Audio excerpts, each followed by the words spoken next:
What's up YouTube, Realty Rich here. Today we're going to be talking about what the true cost of buying a home here in Colorado is. Stick around to the end and I'm going to give you a bonus tip so you guys can save some cash by the time you get to the closing table. If you haven't yet, feel free to like, share, and subscribe to my channel. That way you guys don't miss a beat and keep up on all my current content. Without further ado, let's keep it real, jump right in and talk about this.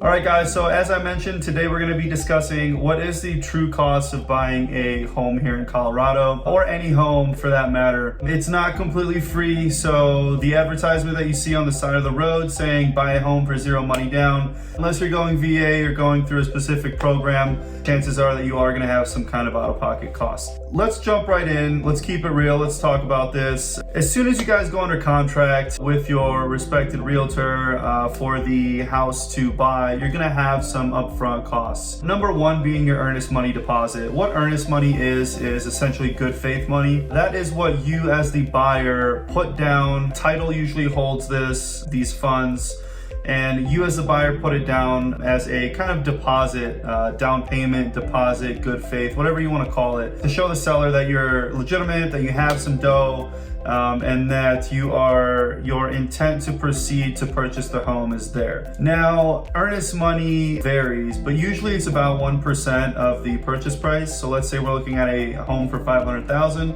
Usually your earnest money is going to be $5,000 of that. That is put down literally within, usually, especially in this crazy market, within 48 hours of contract acceptance or being fully executed, meaning both buying party and selling party have signed the contract.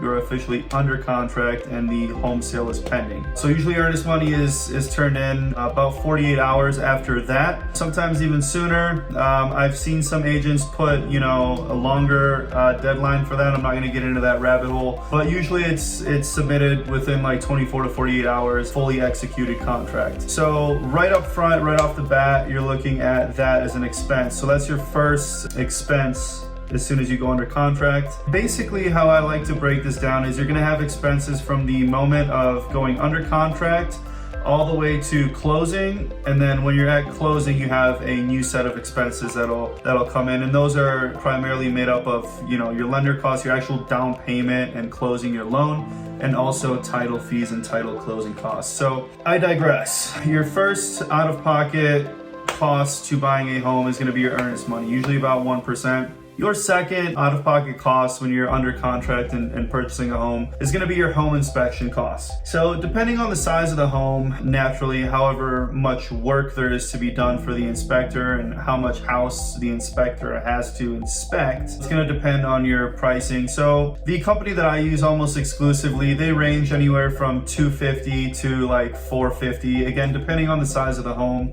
Let's say we're looking, let's call it $350, just kind of split the difference and put it in the middle. That's going to be the inspection of the whole house. Now there's a few add-ons that I want you guys to be mindful of, and that I would highly suggest. If I were to be your buyer's agent, or if you already have a realtor, I would highly suggest speaking to them about this because there's a lot of value in it. Number one being a sewer scope, and number two being a radon test, both of which run about $140, again depending on the inspection company that you use. But if you factor that in, you got your radon and your sewer, $280 plus, let's say, between the $250 to $450 for the home inspection itself. So that's your second, upfront, out-of-pocket costs that you're gonna have to fork out once you're under contract and slowly moving through that transaction process. Your third out-of-pocket immediate fee right before you get to the closing table is gonna be your appraisal fee. So chances are you're getting a loan for this place, for the property that you're under contract on. So you're gonna have to get an appraisal done. Unless you're putting a significant amount of money down or buying cash. And even if you are buying cash, I would suggest getting an appraisal done anyway, just so you know kind of what the banks think your property is worth. An appraisal usually runs between $450 and $650 depending on your lender. Your earnest money deposit your inspection costs, so whether that just be a standard inspection or if you decide to add in the radon and sewer, and your appraisal fee that your lender is going to charge you to get the property appraised. The buyer always pays for that. So those are the three costs right before you get to closing. Once you get to closing, it's closing day, yay, champagne's flowing from the heavens. You are going to have some other fees and some other costs, right? You have to close your loan. So whether you're putting 3% down, 5% down, 50% down, you're gonna have to bring that to closing. Any lender fees that your lender may charge you, origination fees, credit pull fees. They love to charge fees. Some are better than others. That's going to be one side of the thing. So you're basically, once you get to the closing table, without kind of like going crazy with this, is I like to break it down into two like main expenses, I guess, if you would, right? Your title expenses and then your lender expenses. So all of the fees and costs associated with closing your loan and paying your lender to fund the loan and close the loan and all of that. And then on the other hand, you have all of the title expenses. So your closing cost fees, any title insurance, HOA document fees, transfer statements, settlement statements, like HOA status letters, all of that. That's going to be more of on like the documentation side of the title. So your title and then your lender both come together to kind of make a package deal or package expense for you at closing. Whenever you see a sign on the side of the road that says buy this house for zero money down, chances are you're being bamboozled and it's a crock of you know what. You know me, I like to keep it real, and I'll always keep it real with you guys.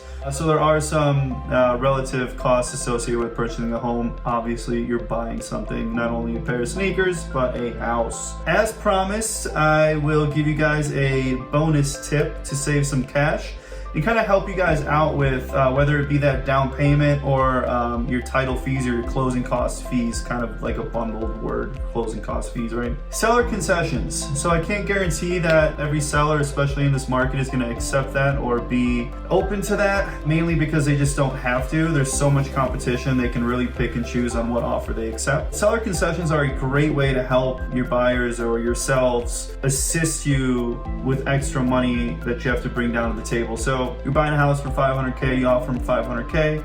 Well, you're gonna buy the house for 500K, but you're gonna offer them 505 is what I'm getting at. If you'd like, let's say 5,000 in seller concessions to help you with your down payment and your closing costs, lender fees and all of that. So that's a great way to help you and help alleviate some of that stress if you're on a tight budget, if you don't have the, enormous amount of funds available, a lot of money in the bank. If you are tight and you need some help, seller concessions / credits are a phenomenal way to do that. Again, I can't guarantee that every seller is going to accept it, but if you structure the offer properly with good terms for the seller and both for the buyer as well, chances are that they're going to say yes, because it doesn't necessarily hurt their bottom line. It just depends on how you structure the offer. So talk to your realtors about that. If you have any questions about it specifically, feel free to reach out to me. I'd be more than happy to help you guys out. Other than that, keep it real, guys. Like, share, and subscribe so you don't miss a beat. And I will catch you guys on the next video.